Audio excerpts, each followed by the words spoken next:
Hamas continues to fire hundreds of rockets into civilian centers in Israel. Inflation numbers come out, and they are frightening. And the Biden administration continues to lie about COVID statistics. I'm Ben Shapiro. This is The Ben Shapiro Show.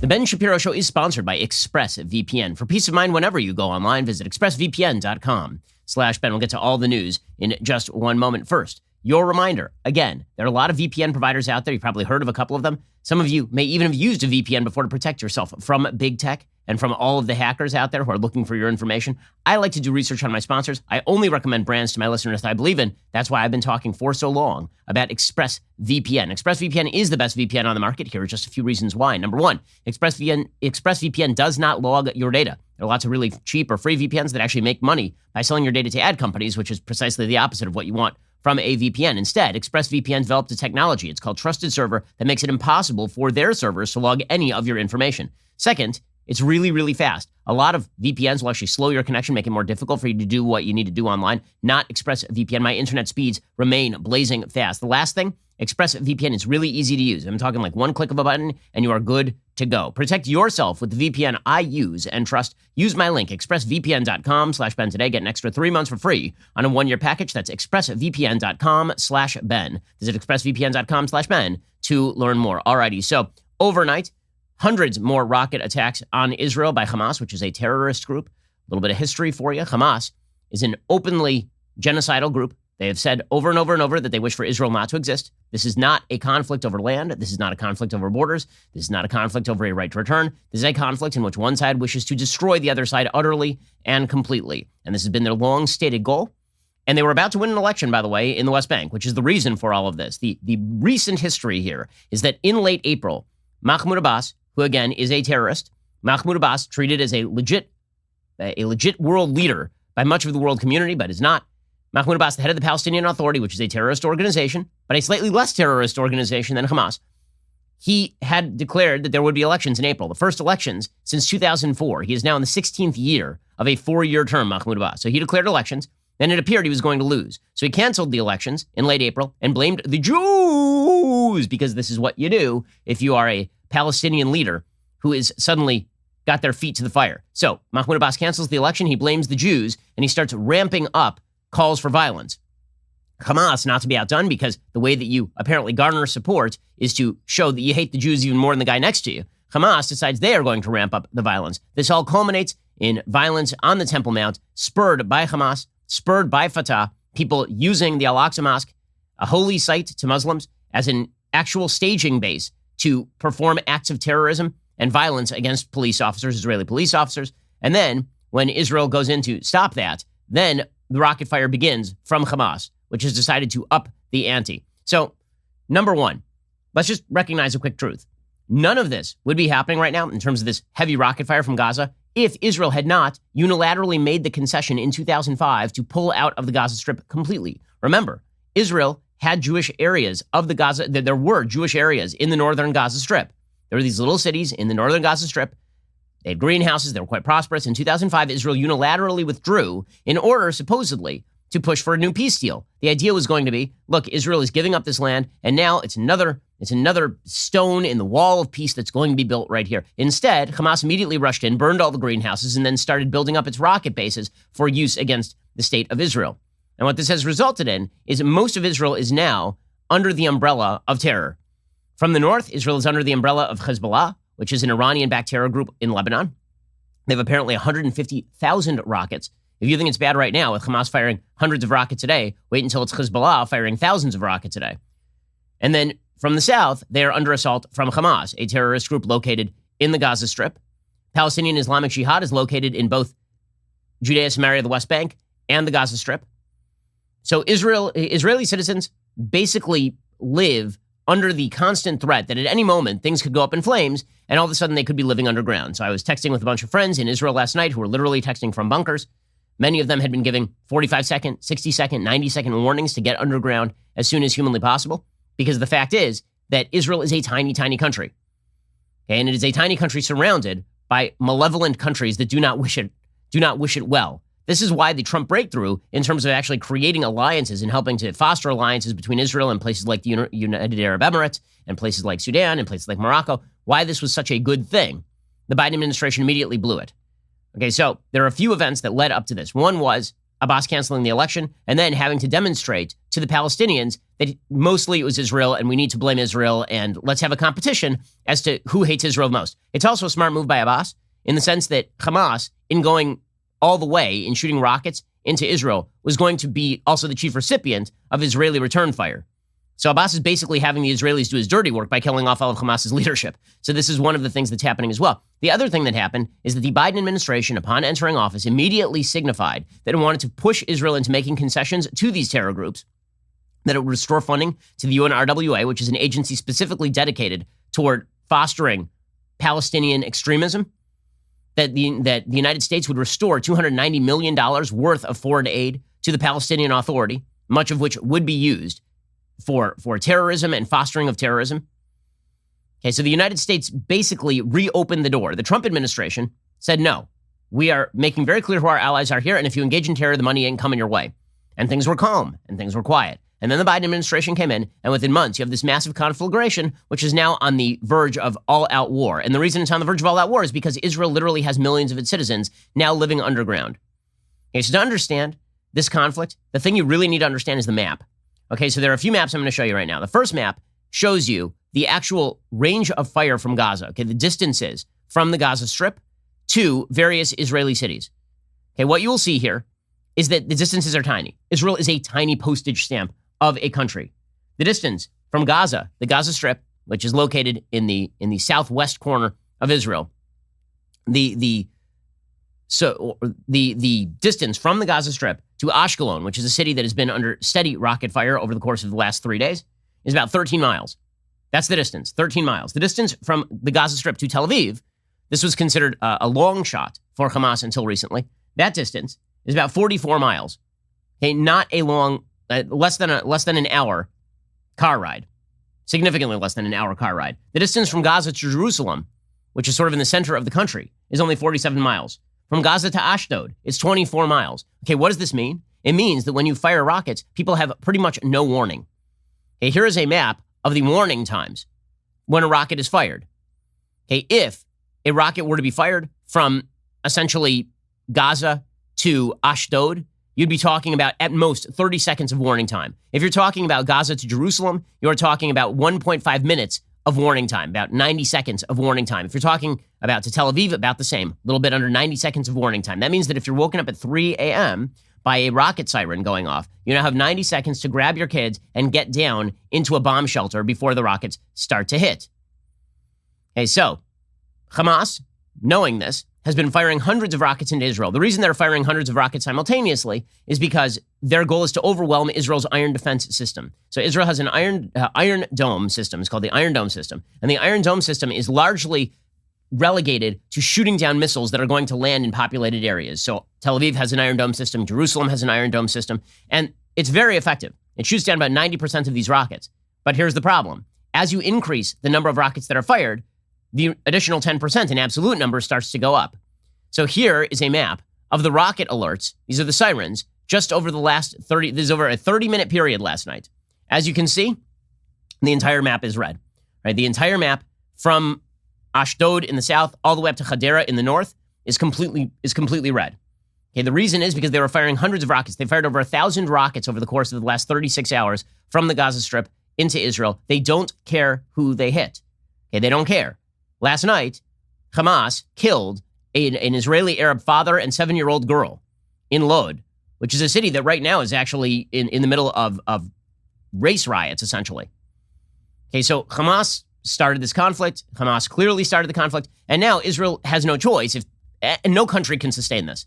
Right? No country can allow its citizenry to be put underground by a terrorist group. Israel has every moral obligation to go in and decapitate the entire Hamas regime.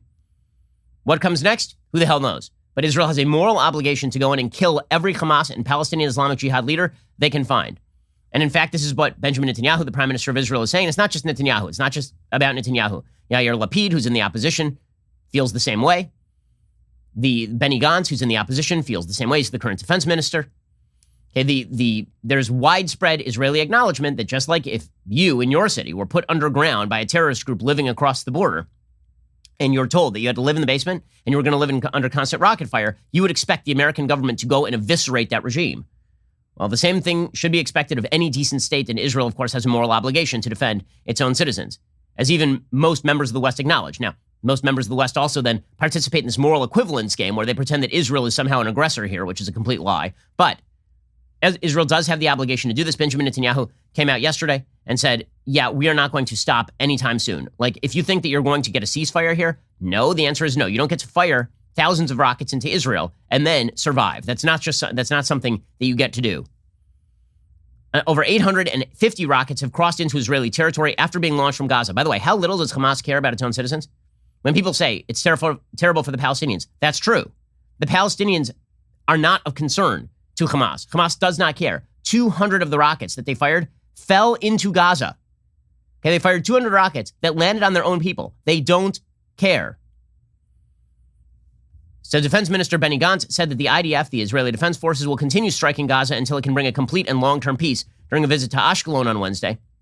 He said in the last few hours, the IDF has carried out a series of significant attacks. We've attacked squads of commanders and significant Hamas infrastructure. We'll continue to protect all residents of Israel. We've attacked many hundreds of targets. Towers are falling. Factories are collapsing. Tunnels are being destroyed. Commanders are assassinated. All the means and all the options are on the table. There's a lot more activity in the bank. He said the IDF will continue to attack and bring a complete long-term peace. Only when we achieve this goal can we talk about calm. There is currently no end date. We will not accept moral sermons from any organization or institution about our right and duty to protect Israeli citizens. Again, Benny Gantz is opposition to Benjamin Netanyahu. This is not about Netanyahu. This is not about Likud. Gantz is not a member of Likud. There's widespread Israeli sentiment, as there would be in the United States, that if Democrat or Republican, there were hundreds of rockets falling on San Diego from Mexico, there'd be a widespread sentiment the United States government needs to go in and pacify the folks who are doing that. Well, the same thing is happening in Israel right now. To that end, Israel has knocked out several commanders of Hamas and Islamic Jihad. They'll continue to do that.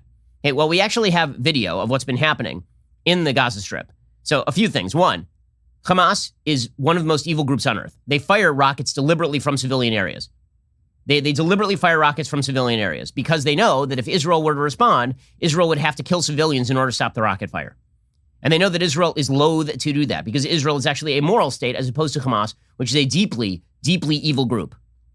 Here's video of Hamas firing rockets from the middle of civilian areas. These are civilian apartment buildings that are surrounding the firing sites for the Gaza Strip. You can see these are apartment buildings, right? This is right in the middle of a populated area. They're firing these rockets directly from the middle of streets in the Gaza Strip. The goal here is that if Israel were to take out those batteries, then Israel would have to hit those civilian areas. Okay, and by the way, a few other notes. You'll notice that when these rockets are being fired, in the tapes, you will see that there are onlookers, and these onlookers are not just kind of watching this go on. They're shouting Allahu Akbar. Right? There are onlookers who are shouting their celebration that these rockets are being fired on Israel. Now, Israelis require that their government actually defend them, obviously, because any government should defend its citizens. But you're not going to see Israelis out in the streets cheering as rockets or as bombs fall on Hamas buildings. Just as the United States. There's no cheering in the streets when the United States was bombing the Taliban. Okay, because that is something that you do more in sorrow than in anger, right? It's something you don't want to do it. Except, apparently, if rockets are being fired on random Jews. Remember, these are not rockets that are targeted at military sites in Israel. These are rockets that are being randomly fired toward the most populated areas of Israel. They don't care who they kill. Israeli, Arab, doesn't matter. Babies, doesn't matter. They do not care. They don't care. It is that simple. Okay, and here are the onlookers shouting Allahu Akbar as these rockets go off to presumably attempt to kill as many children and women and innocents and civilians as possible.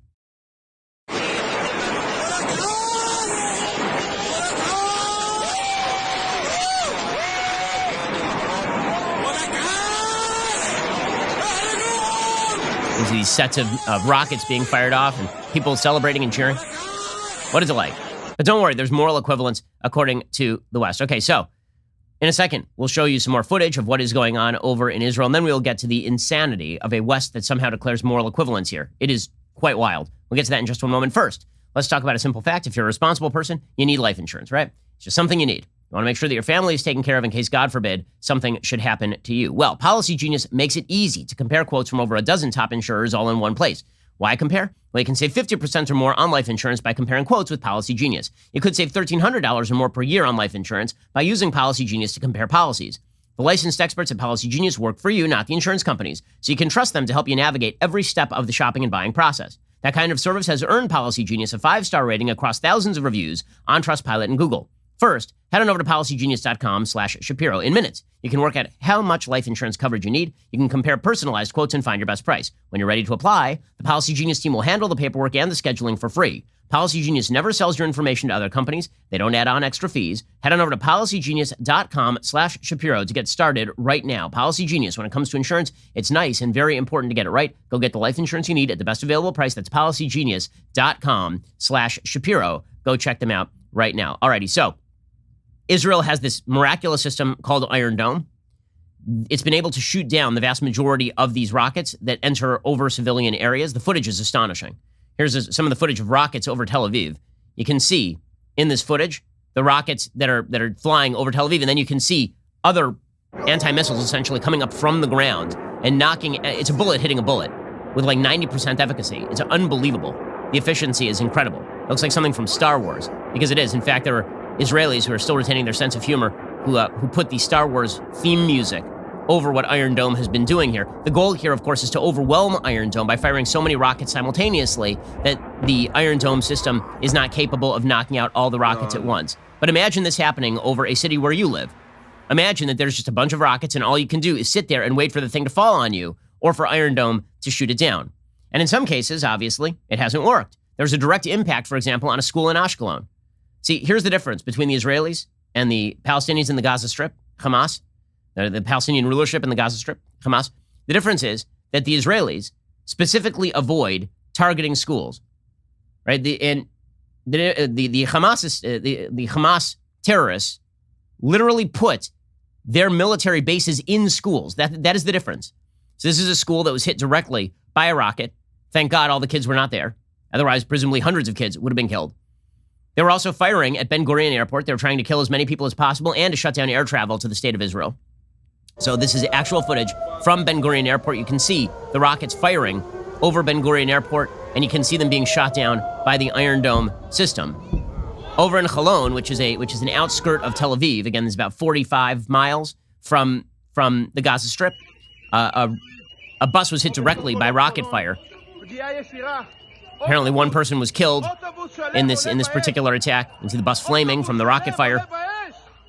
Another Hamas rocket hit the Trans-Israel oil pipeline, which, of course, does no good to the citizens of the Gaza Strip because some of them actually get their power from this sort of thing.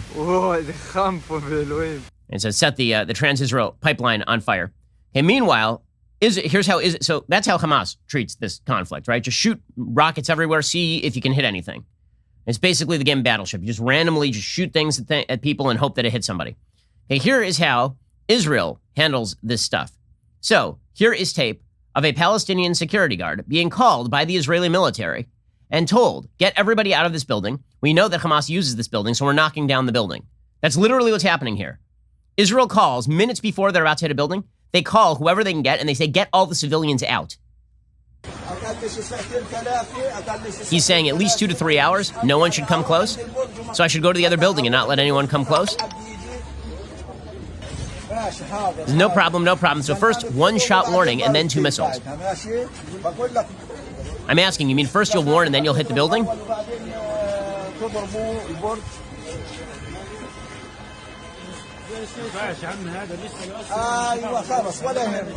I just want to make sure that there's no one inside. Okay, so this is a person talking to the Israeli military. The Israeli military is literally giving up the element of surprise, which is the number one element in warfare, particularly when you're talking about terrorists who are embedded in the middle of civilian populations. They're saying, okay, we'd rather not kill the terrorists, who will then fire more rockets on us in order to get the civilians out of the way.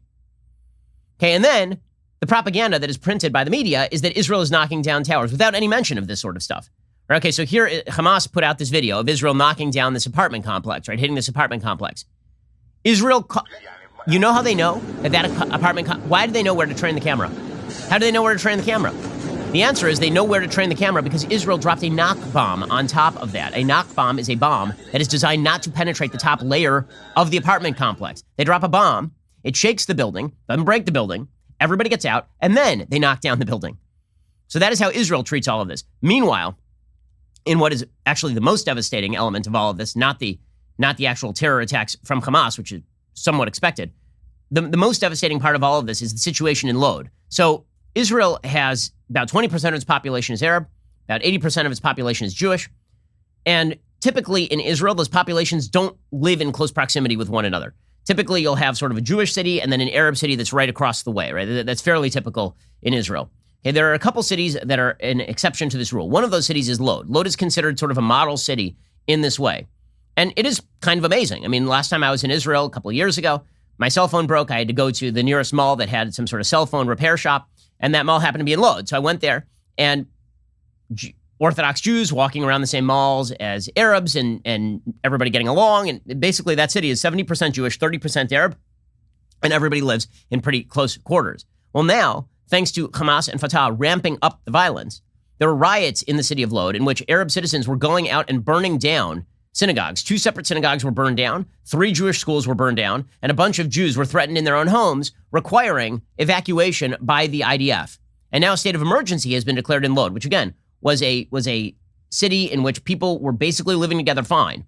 Now a state of emergency was declared in Lod, with Defense Minister Benny Gantz, according to the Jerusalem Post, announcing the deployment of several border police units to help quell violence that saw the burning of 3 synagogues and dozens of cars. At least 2 people were in serious condition from the clashes, 1 from rocks. In Akko, which is another city, that's actually where I got married. It's another mixed Arab-Jewish city in northern Israel. An 84-year-old man was seriously hurt when a restaurant was set on fire by rioters. Some 25 residents of Ramla and Lod were arrested on Tuesday night. According to police spokesperson, 151 were arrested in total within the central northern district of Israel. Lod Mayor Yair Revivo said, "We've lost control of the city and the streets."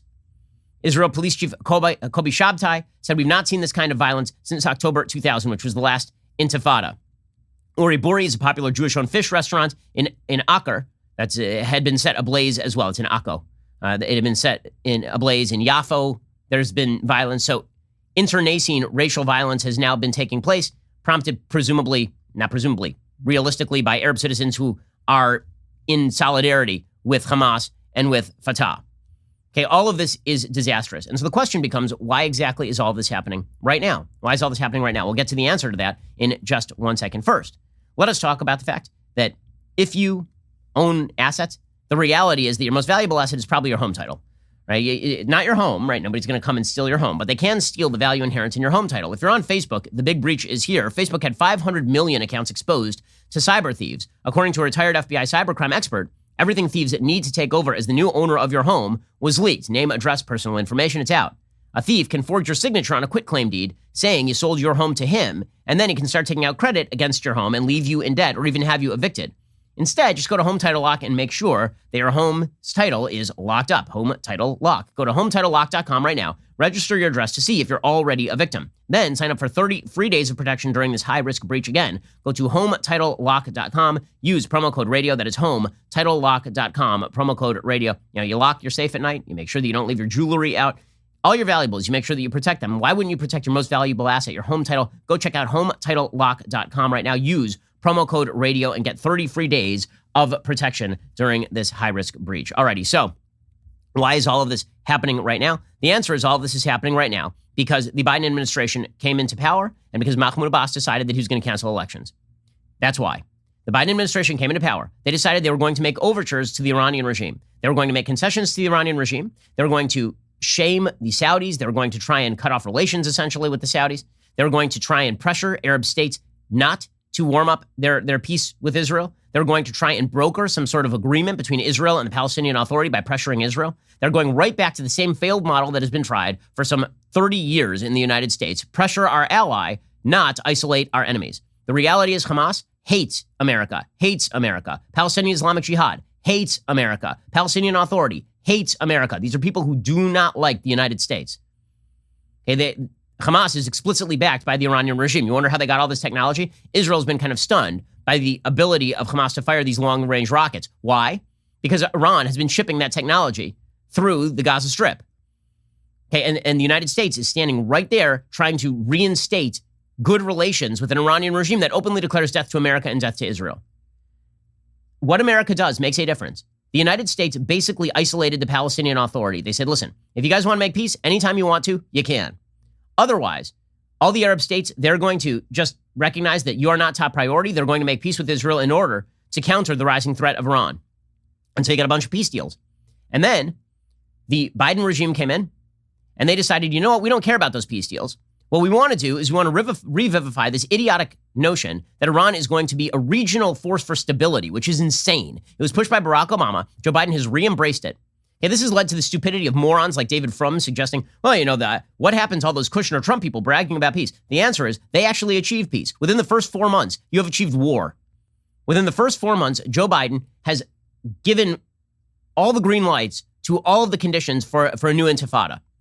So the worst conflict in this region since 2006. Okay, that is because of Joe Biden. Okay, the last time we had this sort of conflict was 2014. That was under Barack Obama. There was quiet in the region for 4 years. You know why that was? Because when America sides with its allies, there is no conflict. When America does not side with its allies, there is conflict. Every time concessions are made to terrorists, they immediately are emboldened and proceed to engage in this sort of activity. And so it does make a difference that the West has decided to take attack of moral equivalence along these lines. Okay, the amazing part of all of this, truly, is that this moral equivalence is even being drawn. I mean, it just demonstrates the moral blindness of so many people. Here's Jen Psaki from the White House drawing moral equivalence. The president's support for Israel's security, for its legitimate right to defend itself, and its people is fundamental and will never waver. We condemn ongoing rocket attacks by Hamas and other terrorist groups, including against Jerusalem. We also stand against extremism that has inflicted violence on both communities. We stand. That last part is the amazing part. We stand against extremism that has inflicted violence on both communities. Excuse me. Right now, that first statement is the one that's supposed to matter. The hell are you talking about? Extremism that has inflicted... You have thousands of rockets being fired into civilian areas right now. Israel has a right to defend itself. The first part of the statement's fine. The last part where she tries to come back around and then do the cycle of violence routine is just nonsense. Recognize that really what this started with was a bunch of TikTok videos of Palestinians beating the living hell out of Jews in Jerusalem, fomented by Fatah, because Fatah wanted to distract from the fact that it just canceled elections. Meanwhile, Hamas's leader, Ismail Haniyeh, who lives over in Qatar, because he is scared of living in the Gaza Strip. He's afraid that Israel will knock him out. He's been tweeting out the bombing of Tel Aviv and the oil pipeline facility between Ashkelon and Eilat. God is great and glory is to God alone. He also tweeted out, a friend called me a little while ago and told me laughing. Many, unfortunately, the servants of those whom I know from here and there, and you know where exactly, are very angry, and humiliation breaks them and oppression pervades them because you, O heroes, have broken their thorns and destroyed the Zionists while hiding in shelters below the earth, mourning for their persecution, which went in vain. Okay, by the way, this is the leader of Hamas. He's the leader of Hamas. Moral equivalence. Unreal. But don't worry. And by the way, did Twitter ban Ismail Haniyeh? Nope. He's still there. So they'll ban Trump, but not somebody who's openly celebrating terrorism. How about Ayatollah Khamenei? Right, these are the people that the Biden administration is trying to make concessions to, the Iranian regime. He tweeted out, Palestinians are awake and determined. They must continue this path. One can only talk with the language of power with these criminals. They must increase their strength, stand strong, confront the enemy, and force them to stop their crimes. Hashtag Free Palestine. So just to get this straight, Facebook and Twitter banned Trump, but they won't ban this piece of human debris. Pretty incredible stuff. Okay, the good news is that the radical left in the United States, which is increasingly the mainstream left in the United States, is openly siding with the bad guys here. So Alexander Ocasio-Cortez is very angry with Andrew Yang. Andrew Yang is running for mayor of New York. He looks likely to win, which is a good thing. Andrew Yang had tweeted out his support for Israel, so she got mad. She then tweeted out, utterly shameful for Yang to show up to an Eid event after sending out a chest-thumping statement of support for a strike killing 9 children, especially after his silence as Al-Aqsa was attacked. But then try that in Astoria during Ramadan. They will let you know. Okay, so a few things that are just open lies. Al-Aqsa was not attacked. The only people who attacked Al-Aqsa are members of Hamas and Fatah, who literally took over the building, brought rocks in from the surrounding Temple Mount and fireworks, and proceeded to fling them at Israeli soldiers and build barricades so as to do violence in the middle of Ramadan. There is no obscurity about this. There is no opacity about this. It is perfectly clear what happened there. There's video. I showed it here. So she's just lying. As far as a chest-thumping statement of support for a strike killing 9 children, Israel has been attempting to kill Hamas members. Hamas members deliberately hide themselves behind children, knowing that morons like AOC will then blame Israel for defending itself rather than the Hamas people who are hiding behind children. What a moral cretin she is. My goodness. Bernie Sanders, similarly a moral cretin. He tweeted out, "I'm extremely concerned by the growing conflict in Israel and Palestine. Once again, we are seeing how the irresponsible actions of government-allied right-wing extremists in Jerusalem can escalate quickly into devastating war." The F is he talking about? He's just making things up right now. Israeli children should not have to spend the night scared in bomb shelters, as many are doing tonight. Well, that's true. Rockets should not be fired. Palestinian children should not have to grow up under the constant violence and oppression of occupation, as so many do and have done.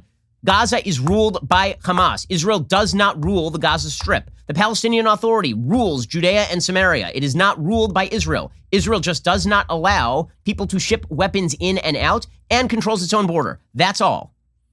Bernie Sanders then continues, "The United States must call for an immediate ceasefire and an end to provocative and illegal settlement activity." This is not about settlements. Are you insane?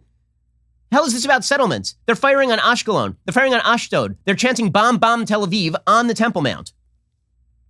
"We must also recommit to working with Israelis and Palestinians to finally end this conflict." What a joke he is.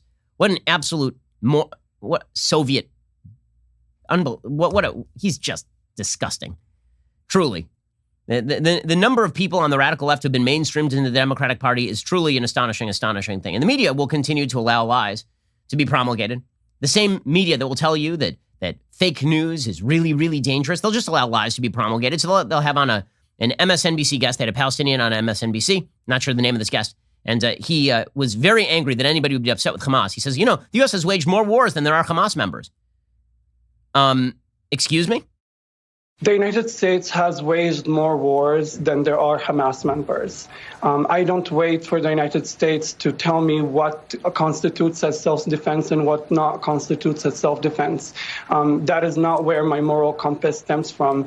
I don't think the United States is in position, giving all of the genocides and wars it's partaking in, to say something about who has a right to self-defense. He sounds exactly like Ilhan Omar. He sounds exactly like Rashida Tlaib. He sounds exactly like AOC. He sounds like Bernie Sanders, right? The international terrorist movement uses the talking points of the left on a routine basis, right? America doesn't have any moral credibility to call against rocket fire indiscriminately aimed at civilians because, after all, you guys are really bad. It's pretty incredible. And then, of course, you have Trevor Noah, who just tells open lies, right? Trevor Noah actively defended Hamas last night on his show. If you start from Israel fired rockets into Gaza, well, then Israel is the bad guy because they're bombing Gaza. But then you take a step back in time, you go, well, Hamas fired rockets at Israel. Well, then Hamas is the bad guy. But then you take a step back and you go, but the Israeli police, they went in and started beating people up in a mosque during Ramadan, the most holy time in the Muslim calendar. Well, then Israel is the bad guy. Okay, well, except for you're lying. That didn't happen. Okay, again, the number of lies that have to be told in order to reach the point of moral equivalence between a state that seeks to defend its citizens, including Israeli Arabs, who, by the way, were again murdered by Hamas last night.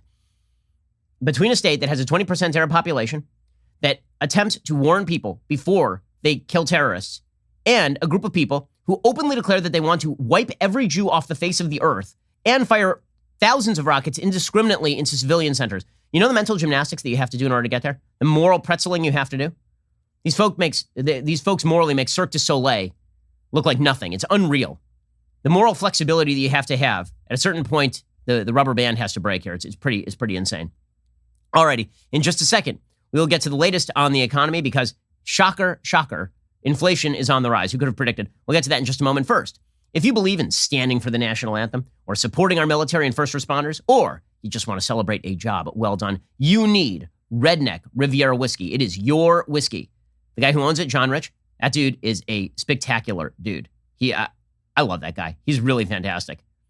Check out Redneck Riviera whiskey. It's sourced from America's heartland, blended and bottled in Kentucky. From the glass to the cork and whiskey inside, it's 100% made in America. The Redneck Riviera brand is 100% owned by my friend John Rich, who again is a stellar dude. This is not just another celebrity-endorsed brand. A portion of all profits proudly benefit the Folds of Honor. To date, Redneck Riviera Whiskey has funded over 110 college grants for kids who have lost a mom or dad while serving our country. Redneck Riviera Whiskey can be found in 48 states and over 11,000 retail stores like Walmart, Winn-Dixie, Publix, Safeway, Albertsons, Specs, and others. For more information or to find a store near you, visit redneckriviera.com. That is redneckriviera.com. Drink American. Redneck Riviera is a distilled spirit with 40% ABV. Redneck Spirits Groups is responsible for this ad. Is located at 10917 Old Harrods Woods Circle, Louisville, Kentucky, 40223. Alrighty, we're going to get to the inflation, which is cropping up, plus more lies from the CDC. First, I'm sure you've noticed our country is feeling less and less free. Lockdown extensions and cancel culture, everything we do and consume is weaponized. Every single thing, from the education we receive to the movies we watch to the shoes we wear on our feet. You're not alone in noticing this. You may have noticed that your boss is telling you what to think or training you in diversity so that you feel bad about the color of your skin. You may have noticed that your kids are being subjected to indoctrination at their school. You may have noticed that the media is just lying to you. Well, I wrote an entire book about the institutional takeover of the United States and how to fight back against it. It's called The Authoritarian Moment. In it, I give some background on how we got here, how each individual institution in American life, from the scientific community all the way to Hollywood, was taken over, and how we fight back. That's the most important part, because you have to understand how we got here in order to reverse the process. So if you want to preserve your individual rights, if you want to organize a taking back of our institutions, go check out my book today. The Authoritarian Moment is available for pre-order at Amazon, Barnes & Noble, any other major bookseller. I think it's deeply important stuff. I think it's a really important book. I wrote it at white heat. I mean, some books are hard to write. This one, I wrote it super fast because I wanted to get it out to you as fast as possible. The Authoritarian Moment, available for pre-order right now at Amazon, Barnes & Noble, or any other major bookseller. You're listening to the largest, fastest growing conservative podcast and radio show in the nation.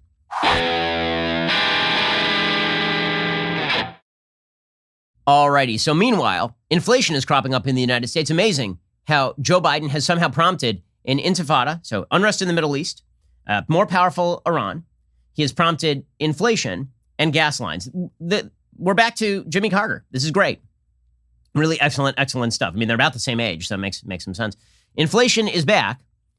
Okay, according to Yahoo News, U.S. inflation is expected to jump 3.6% in April alone, economists forecast. U.S. consumer prices are expected to have risen by 3.6% in April over their level a year ago, a prospect already spooking markets and could fuel concern that inflationary pressures are setting in. According to a consensus forecast assembled by Refinitiv, the Bureau of Labor Statistics will on Wednesday report that its consumer price index rose from 2.6% in March to 3.6% last month compared with the same month in 2020. Stripping out food and energy costs, the CPI is expected to rise from 1.6% in March to 2.3% in April on an annual basis. Okay, and the truth is that it is worse than that. Okay, according to the Consumer Price Index summary from the BLS, the index for all items less food and energy rose 0.9% in April, its largest monthly increase since April 1982. So you have the biggest inflationary increase in 40 years happening right now. Again, this is according to the Bureau of Labor Statistics. It's a government source. Nearly all major component indices increased in April, along with the index for used cars and trucks. The indices for shelter, airline fares, recreation, motor vehicle insurance, and household furnishings and operations were among the indices with a large impact on the overall increase. The all items index rose 4.2% for the 12 months ending in April, a larger increase than the 2.6% increase for the period ending March. Similarly, the index for all items less food and energy rose 3.0% over the last 12 months, a larger increase than the 1.6% rise over the 12-month period ending in March. So in other words, we have now basically doubled the inflation rate over the course of the last month or so. The energy index rose 25.1% over the last 12 months. The food index increased 2.4%. So, I mean, unbelievable levels of inflation setting in almost immediately, despite the fact that you've got the entire Biden administration saying there's no problem to see here. Here's Jen Psaki at the White House literally yesterday saying any inflation will be transitory. Of course, we take the possibility of inflation quite seriously, as you know, actions that have been taken to date or proposals that have been made. Most economic analysts have believed that it will have a temporary or transitory impact. But in terms of analysis on current events, I would point you to the Federal Reserve. Okay, and quick note, where is Joe Biden? He's completely missing in action. You got a conflict in the Middle East. You have massive inflation hitting. You have gas shortages that have basically knocked out half the gas stations on the East Coast. And Joe Biden is nowhere. He's watching Matlock.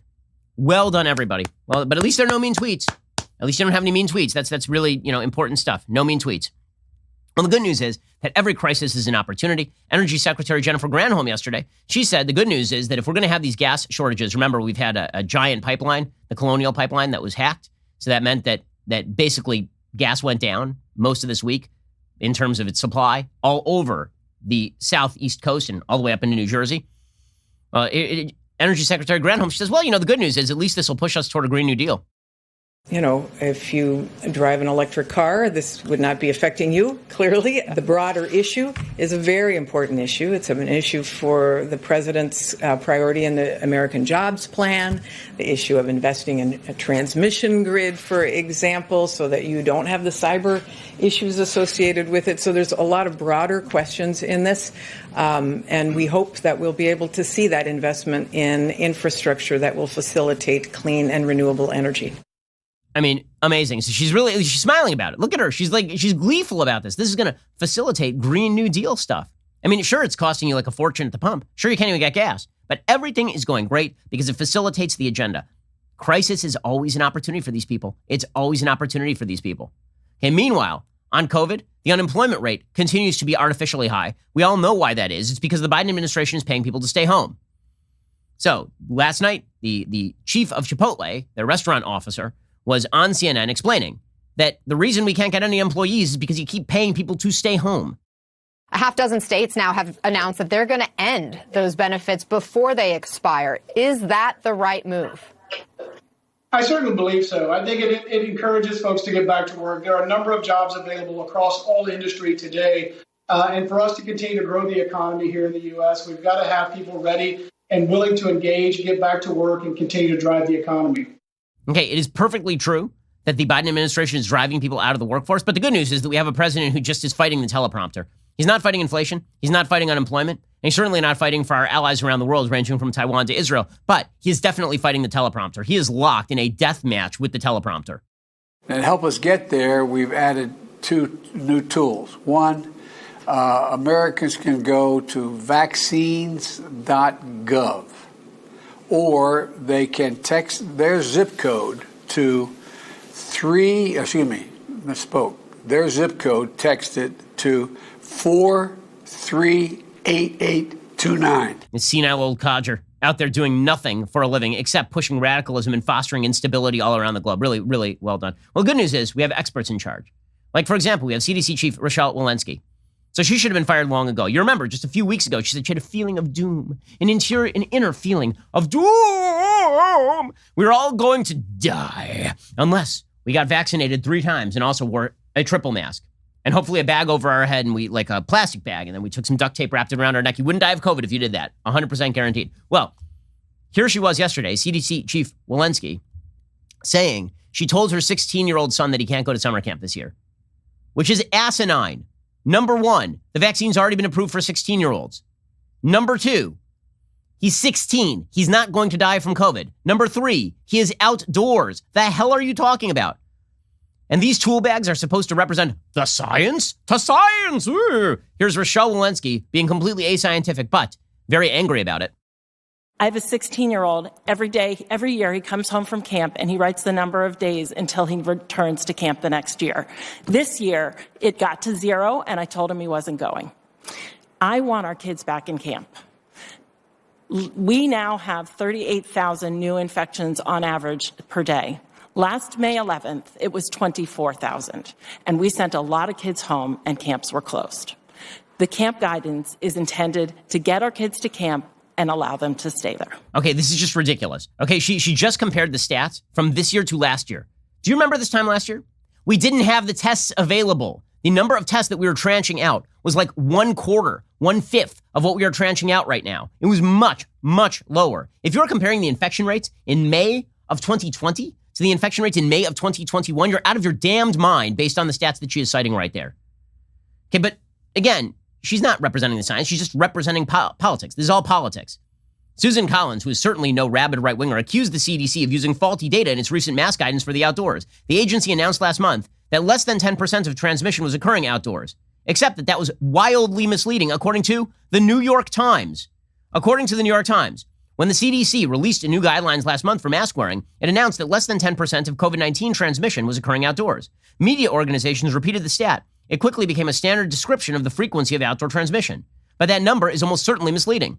It appears to be based partly on a misclassification of some COVID transmission that actually took place in enclosed spaces. An even bigger issue is the extreme caution of CDC officials, who picked a benchmark 10% so high that nobody could reasonably dispute it. Dr. Muj Sevek, a virologist at the University of St. Andrews, said the benchmark appears to be a huge exaggeration. In truth, the share of transmission that has occurred outdoors seems to be below 1% and maybe 0.1%. 0.1%. Okay, do you understand the difference between 0.1% and 10%? Okay, that means that you are off by a factor of 1,000, right? You're off by, correct? Like, what in the world, what in the actual hell? Like, hold on one second. 10 divided by 0.1. 10 divided by 0.1. Just want to make sure I got the numbers right. You're off by a factor of 100 here. You're off by a factor of 100. They said that under 10%. Okay, that's like saying that under 1 million airplanes fall out of the sky every year. That's true. Under 1 million airplanes fall out of the sky every year. The answer is much closer to 0. Okay, so the CDC just lied with stats. That's how you lie with statistics. As the New York Times says, saying that less than 10% of COVID transmission occurs outdoors is akin to saying that sharks attack fewer than 20,000 swimmers a year. The actual worldwide number is around 150. It's both true and deceiving. This isn't just a gotcha math issue. It's an example of how the CDC is struggling to communicate effectively. Or alternatively, they are communicating effectively. They're just communicating lies. The lie they are communicating is that everything is crisis mode. You got to have kids wear masks at camp, outdoors in 90-degree heat. We have to pretend that outdoor transmission is going to be widespread. We have to pretend, like Walensky just lied there, that transmission levels are at the same rate they were in May of last year. All of this is insane. Okay, but this is what is being pushed by this administration. Lies that lead to economic uncertainty, lies that lead to inflation, policies that lead to worse outcomes for Americans, policies that lead to more conflagrations around the globe. It's incredible. This administration was supposed to return to normalcy. I'm waiting to feel the normal. Are you feeling the normal yet? This should be a period of optimism. We were told this was going to be the booming 20s, not the stagflation 70s. Instead, we're getting the 70s. We're going to get oil embargoes. This is ridiculous. We're getting gas lines. We're getting inflation. We're getting stagflation. And we're getting all of this because of bad policy. Policy makes a difference. It makes a large difference. And I know that everybody was very up in arms about the stuff that Trump said. I hated a lot of it too. But guess what? At the end of the day, the policy implemented by the White House makes a lot more difference in American lives than whatever dumb crap people put on Twitter. Okay, but unfortunately, we live in a world in which we are supposed to pretend that the crap people say on Twitter is of significantly more importance than what actually happens on the ground. And the people paying the price for that right now are you waiting in line for gas, and you at the grocery store now having to pay twice what you were going to pay, and you, yes you, Israelis living in bunkers under your cities right now. Unreal. Alrighty, we'll be back here later today with an additional hour of content. In the meantime, go check out The Michael Knowles Show. On today's episode, O.J. Simpson endorses Liz Cheney, which is weird. It's just all of life, all of politics is just Mad Libs right now. That episode is available right now. I'm Ben Shapiro. This is The Ben Shapiro Show. If you enjoyed this episode, don't forget to subscribe. And if you want to help spread the word, please give us a 5-star review and tell your friends to subscribe too. We're available on Apple Podcasts, Spotify, and wherever you listen to podcasts. Also, be sure to check out the other Daily Wire podcasts, including The Andrew Klavan Show, The Michael Knowles Show, and The Matt Walsh Show. Thanks for listening. The Ben Shapiro Show is produced by Elliot Feld. Executive producer Jeremy Boring. Our supervising producer is Mathis Glover. And our assistant director is Pavel Wydowski. Editing is by Adam Sayevitz. Audio is mixed by Mike Coromina. Hair and makeup is by Fabiola Cristina. Production assistant is Jessica Kranz. The Ben Shapiro Show is a Daily Wire production. Copyright Daily Wire 2021. Israel breaks out into violence. Ted Cruz rips up the Corrupt Politicians Act. Liz Cheney wins the coveted endorsement of O.J. Simpson. Check it out on The Michael Knowles Show.